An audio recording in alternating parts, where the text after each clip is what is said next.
નમસ્તે, સ્વાગત છે તમારું મારી યુટ્યુબ ચેનલ ટેસ્ટફુલ રેસિપીમાં. તો ચાલો આજે આપણે બનાવીશું મેંગો આઈસ્ક્રીમ. મેંગો આઈસ્ક્રીમ બનાવવા માટે મેં અહીંયા 3 પાકલ કેરી લીધી છે. કેરીમાંથી આપણે હવે ગોટલાના ભાગને અલગ કરી લેવાનો છે.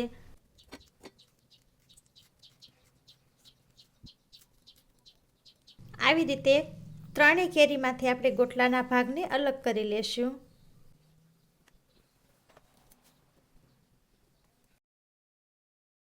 તો અહીંયા 3 કેરીમાંથી ગોટલાના ભાગને આ રીતે સરસ એવા અલગ કરી લીધો છે. તો ચાલો હવે આઈસ્ક્રીમ બનાવવાની તૈયારી શરૂ કરીએ. આઈસ્ક્રીમ બનાવવા માટે અહીંયા મેં 1 વાટકા જેટલું દૂધ લીધું છે તે એડ કરી દઈશું. મલાઈવાળું દૂધ લીધું છે એટલે દૂધ છે તે સરસ એવું ઘટ્ટ થઈ જાય. દૂધને હવે ખૂબ સારું એવું ઉકળવા દેશું. જ્યાં સુધી ઘટ ન થાય ત્યાં સુધી દૂધને ઉકળવા દેવાનું છે. દૂધ ધીમે ધીમે ઉકળવા લાગ્યું છે. ઘટ થઈ જાય ત્યાં સુધી હલાવતા રહેશું.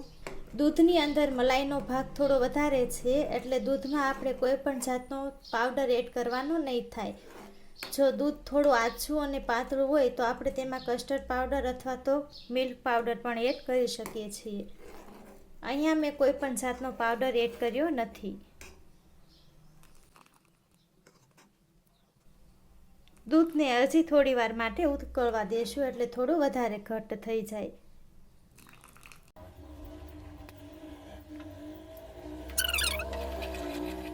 આઈસ્ક્રીમ બનાવવા માટેનું દૂધ ખૂબ સરસ એવું ઘટ્ટ થઈ ગયું છે. હવે તેમાં ગળું બને તેટલી ખાંડ એડ કરી દેશું.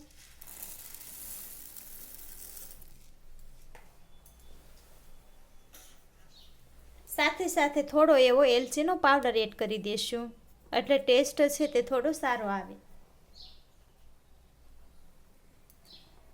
થોડો એવો રસ એડ કરી દેશું.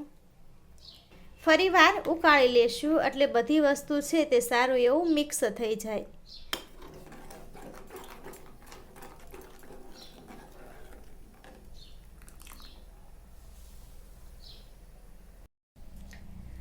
મેંગો આઈસ્ક્રીમમાં એડ કરવા માટે મેં અહીંયા ડ્રાય ફ્રૂટ લીધા છે તે એડ કરી દેશું. આ રીતે ઝીણા ઝીણા ચોપ કરી લીધા હતા.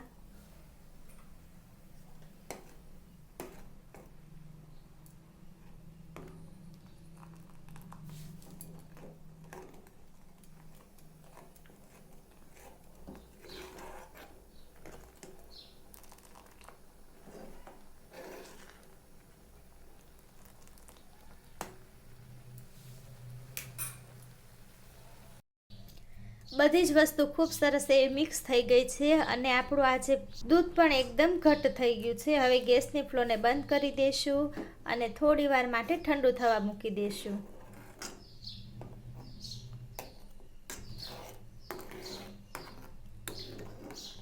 એકદમ ઠંડુ થઈ જાય ત્યાં સુધી આપણે રહેવા દઈશું.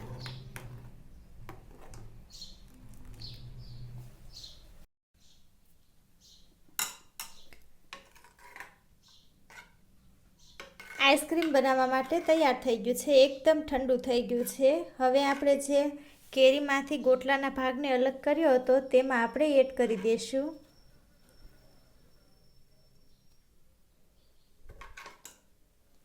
આ રીતે કેરીમાં એડ કરી દઈશું.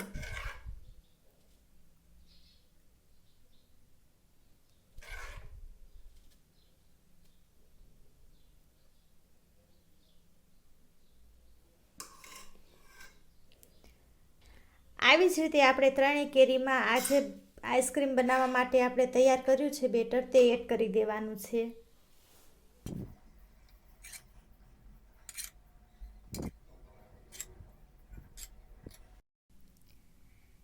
આ 3 કેરીમાં મેં જે આઈસ્ક્રીમ બનાવવા માટેનું તૈયાર કર્યું હતું બેટર તે એડ કરી દીધું છે.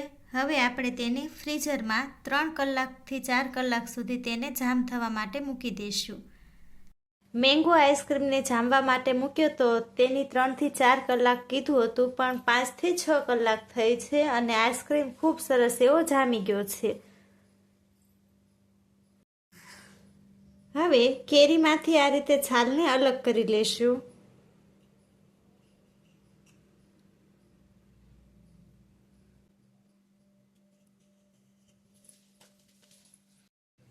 કેરીની ઉપરની છાલને ઉતારી લીધી છે. હવે તેને રાઉન્ડ શેપમાં કટિંગ કરી લેશું.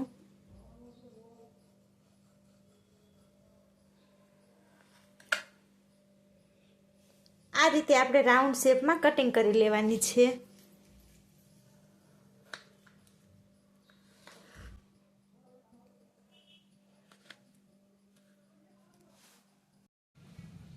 જોઈને જ મોઢામાં પાણી આવી જાય તેવો સરસ મેંગો આઈસ્ક્રીમ તૈયાર થઈ ગયો છે.